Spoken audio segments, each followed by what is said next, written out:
Education is the backbone of any society. It's what shapes the future, molds minds, and helps build a better world. But what happens when war comes knocking?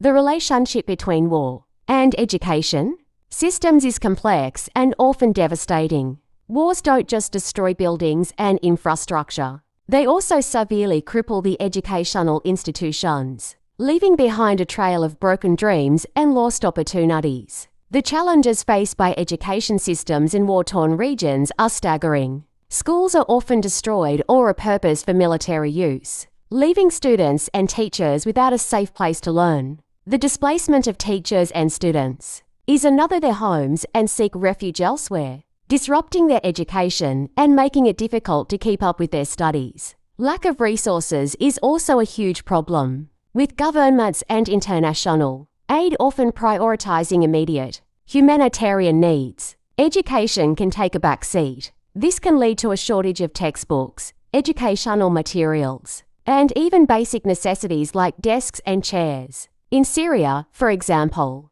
the civil war led to the destruction of over 6,000 schools, leaving millions of children without access to education. In Yemen, the situation is equally dire, with many schools being bombed or forced to close due to the conflict. The effects of war on education can be seen in Ukraine as well, where schools in eastern regions have been damaged or destroyed, and many teachers and students have been displaced. In Afghanistan, the Taliban's takeover led to a ban on girls' education, further exacerbating the existing challenges faced by the education system. The real-life consequences of war on education are heart-wrenching, and the long-term effects on communities can be severe. When education is disrupted, entire generations can be lost, leading to a lack of skilled workers, increased poverty, and social instability. However, there are stories of hope and resilience. In some war-torn regions, communities have come together to rebuild their educational systems,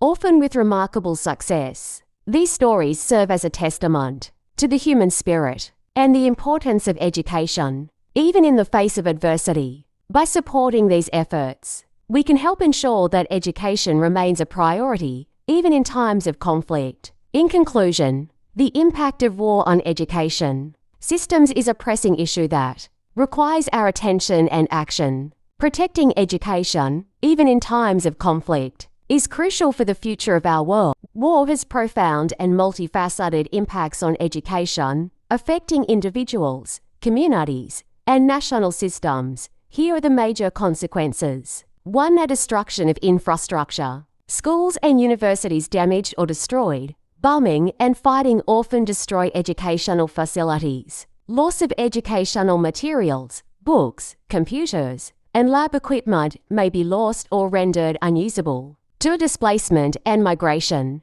Refugee and internally displaced children, millions are forced to flee, often without access to consistent education. Interrupted schooling. Students may drop out for months or years due to relocation or lack of access to schools and refugee camps. 3. Shortage of teachers and educational staff. Death, displacement, or flight of educators. Many teachers are killed, leave the profession, or become refugees. Brain drain. Educated individuals may leave the country permanently, weakening the education system. 4. Psychological trauma. Mental health challenges. War-related trauma, for example, PTSD hinders students' ability to learn and teachers' ability to teach. Loss of motivation. Children who experience violence may lose interest in education. 5. Economic consequences. Reduced funding. Government budgets often prioritize military spending over education.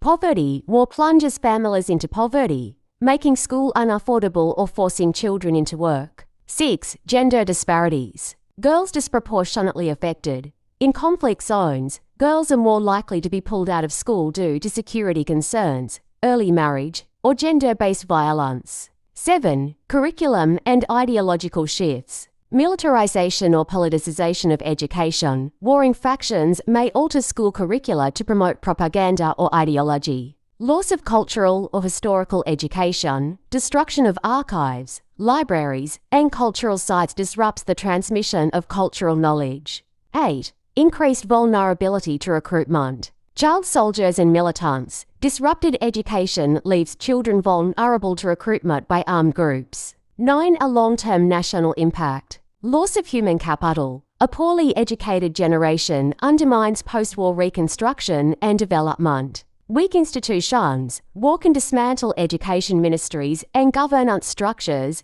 making recovery slow and disorganized. Overcoming the loss of education during wartime is a complex challenge, but several practical strategies can help minimize disruption and support recovery. Here's how it can be addressed. 1. Emergency and alternative education. Temporary learning spaces. Set up schools in refugee camps, community centres, or tents to ensure continuity. Use mobile schools in remote or conflict-affected areas. Radio, television, and online learning. Broadcast educational programs over radio or TV. Use digital platforms where internet access exists to provide remote learning. 2. Support for teachers. Training and retention. Train teachers to deal with trauma-informed instruction. Provide financial support and security to retain educators in conflict zones. Recruit local volunteers. Use educated community members to fill teaching roles temporarily. 3. Psychosocial and mental health support. Integrate counselling and trauma support into the school system. Train teachers to recognise and respond to signs of trauma in students. For international aid and NGO involvement, collaborate with UN agencies, for example, UNICEF, UNESCO and NGOs to fund and deliver emergency education services. Encourage foreign governments to support education in conflict zones through aid and policy.